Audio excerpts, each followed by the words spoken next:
ನಮಸ್ಕಾರ ವೀಕ್ಷಕರೇ, ಜಿಟಿವಿ ಕನ್ನಡಕ್ಕೆ ಸ್ವಾಗತ. ನಾನು ಮನೀಷಾ. ಬೇಸಿಗೆ ಆರಂಭಕ್ಕೂ ಮುನ್ನವೇ ಬರಿದಾಗುತ್ತಿವೆ ಕೆರೆ ಕಾಲುವೆಗಳು. ವಿಜಯಪುರ ಜಿಲ್ಲೆಯ ಗ್ರಾಮೀಣ ಭಾಗದ ಬೆಳ್ಳುಬ್ಬಿ, ರೋಣಿಹಾ ಮತ್ತು ಗರಸಂಗಿ ಕೆರೆಯಲ್ಲಿನ ನೀರು ಬೇಸಿಗೆ ಪ್ರಾರಂಭವಾಗುವುದಕ್ಕೂ ಮೊದಲೇ ಬರಿದಾಗುತ್ತಿರುವುದರಿಂದ ಜನರಲ್ಲಿ ಆತಂಕ ಸೃಷ್ಟಿಯಾಗಿದೆ. ಇನ್ನು ಮುಂದೆ ಇದೇ ಪರಿಸ್ಥಿತಿ ಎದುರಾದರೆ ಜಾನುವಾರುಗಳ ಗತಿ ಏನು ಎಂಬ ಆತಂಕ ಈಗಲೇ ಶುರುವಾಗಿದೆ. ಇಲ್ಲಿಯವರೆಗೆ ಈ ಭಾಗದ ಜನರಿಗೆ ಆಸರೆಯಾಗಿದ್ದ ಬಳುತಿ ಜಾಕ್ವಾಲ್ ಮೂಲಕ ನೀರು ಹರಿದು ಬರ್ತಿತ್ತು.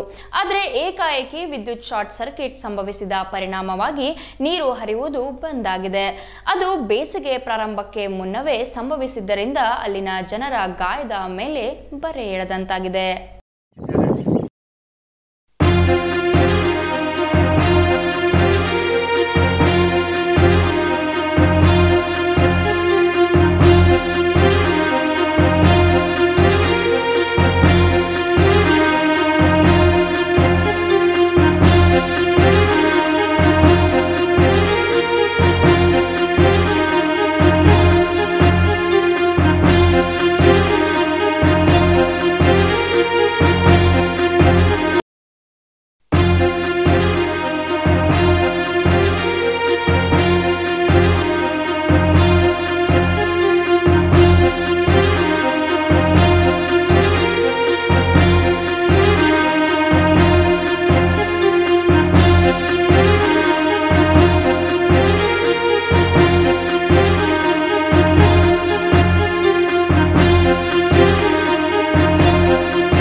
ಸಂಪೂರ್ಣ ವಾರ್ತೆಗಾಗಿ ನೋಡ್ತಾ ಇರಿ ಜಿಟಿವಿ ಕನ್ನಡ.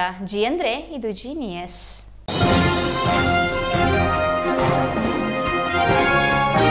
ಇದು ಜಿಟಿವಿ ಕನ್ನಡದ ಕೊಡುಗೆ.